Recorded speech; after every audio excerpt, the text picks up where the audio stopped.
le problème des séances d'abdominaux de Pamela Reif, de Growing Ananas ou encore de tes Sissimo, etc., de tes youtubeuses préférées. Je vais aborder vraiment 3 points très importants que tu dois comprendre pour vraiment les réaliser de la meilleure façon. Parce qu'aujourd'hui, quand je vois les vidéos, en tant que coach de fitness, ça fait 7 à 8 ans que je fais ça aussi sur internet, il y a des points qui sont très importants qu'on aborde jamais, et c'est pour ça que je fais cette vidéo, pour t'éclairer un peu plus, parce que si jamais tu aimes faire ce genre d'entraînement, eh bien c'est important que tu saches le contexte. Aujourd'hui, quand je fais des vidéos ventre plat de la même façon, j'insiste sur certains points important qu'on va voir ensemble. Et si ça, tu le fais de la mauvaise façon, en fait, il se peut que tu aies mal au dos, que tu sens pas très bien tes abdos, que ce soit pas très efficace. Je vais analyser vraiment 3 vidéos d'abdominaux qu'on va les décortiquer ensemble avec tous les points les plus importants. Dernière chose avant de commencer, si jamais tu aimes ce genre de contenu, pense à mettre un petit pouce jaune, et si jamais tu veux perdre plus de 10 kilos, à mettre 10 kilos dans les commentaires. Là, on se retrouve derrière mon écran. On va voir l'entraînement de Growing Ananas qui s'appelle Anna.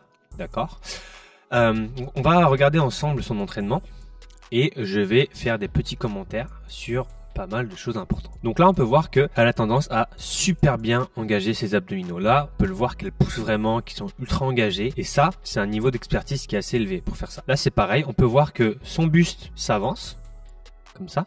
Là, c'est très très bien. On pourrait même monter un tout petit peu plus. Mais on peut voir que le mouvement est très contrôlé. Le problème, c'est que si jamais toi, tu n'as pas cette sangle abdominale, il se peut que tu bouges un tout petit peu trop. Et ça, c'est tout ce qu'on veut pas dans les exercices d'abdominaux. Un point qui est important, donc comme on peut le voir, là, c'est qu'on a à peu près 10 secondes de pause. Le problème, c'est que quand on a que 10 secondes de pause, en fait, c'est très peu. Donc, par exemple, moi, sur un entraînement comme ça, je ne pourrais jamais le faire parce que j'ai pas assez de repos pour mes abdominaux. Et en fait, c'est ça qui est important, c'est que les abdominaux, ça se travaille comme les autres muscles, entre guillemets. Donc, on peut prendre du repos, peut-être un peu plus. C'est pour ça que moi, sur mes entraînements que je vais montrer juste ici, en général, je donne à peu près 20 à 30 secondes de pause pour justement bien récupérer. Là, ça va juste brûler énormément. C'est comme si je faisais pendant 40 secondes comme ça et qu'après je recontinuais à faire ça, 10 secondes de pause et je reprenais des petits mouvements. En fait, c'est super dur. Même si tu faisais un mouvement où tu brassais de l'air, ce serait difficile. C'est ça la plus grosse limite déjà que je peux voir dans les entraînements sur internet de ventre plat, c'est qu'il n'y a pas assez de repos. Là, léger relevé de buste contrôlé, ça c'est très difficile. Donc, ici, ça c'est très très intéressant. Donc là, on peut voir très belle souplesse des hanches juste ici. Voilà, ça c'est pas donné à tout le monde, d'accord, moi je l'ai pas, donc je pourrais pas autant rapprocher mon genou de mes abdominaux. Encore une fois, si jamais t'as pas cette souplesse là, en fait ton mouvement il va pas du tout ressembler à celui d'Anna, et ça aussi c'est une problématique. Donc fais attention, regarde ton niveau de souplesse, est-ce que tu es capable de faire ça? Et ça en fait ça va t'aider à contracter tes abdominaux parce que tu vas avoir un relevé de buste qui est beaucoup plus efficace. Ensuite là on peut voir donc des crunchs faits vraiment d'une très bonne façon. On vient bien chercher le relevé de buste.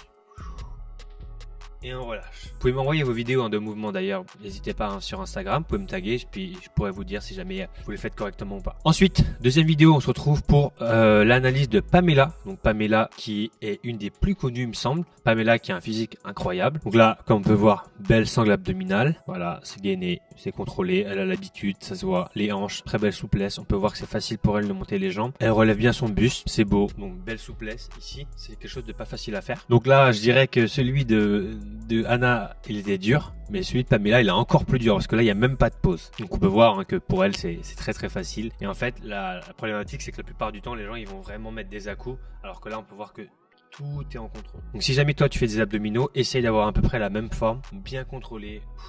Et on touche. Donc ça, très très difficile à faire ce mouvement-là. Donc clairement, je pense que c'est plus expert que beginner medium. Là, on peut voir clairement que les entraînements de Pamela sont très bien. C'est juste qu'ils sont très difficiles à faire. Très difficile. Donc si aujourd'hui tu n'y arrives pas, c'est normal. C'est parce que c'est pas niveau débutant. Ça, c'est niveau beaucoup plus avancé déjà. Et puis surtout que Pamela, bon, selon ton profil, moi je suis fait 87 kilos. Elle, je sais pas, je pense qu'elle fait maximum 50 kilos à tout casser. Bah c'est beaucoup plus facile forcément. Plus on est léger de faire des exercices comme ça, plus on est lourd, plus c'est difficile. On a plus de masse à bouger. Donc si toi, tu as 20 kilos à perdre, ce genre de séance, ça va être très difficile pour toi. C'est pour ça que moi, je partage des séances plus sans impact, plus sans cardio, avec plus de temps de repos pour que tu puisses te concentrer sur la technique. Parce que ça, sauf si tu me dis le contraire, il y a de grandes chances que tes abdominaux, ils brûlent en 3 exercices. Donc là, on regarde un autre entraînement de Caroline Girvan. Donc là, on peut voir pareil, super mobilité, ça remonte énormément. Enfin, c'est beau. Franchement, c'est beau à voir. Genre, je suis admiratif de la sangle et de la souplesse au niveau des hanches pour pouvoir faire ça. Eh bien, il n'y a pas de pause.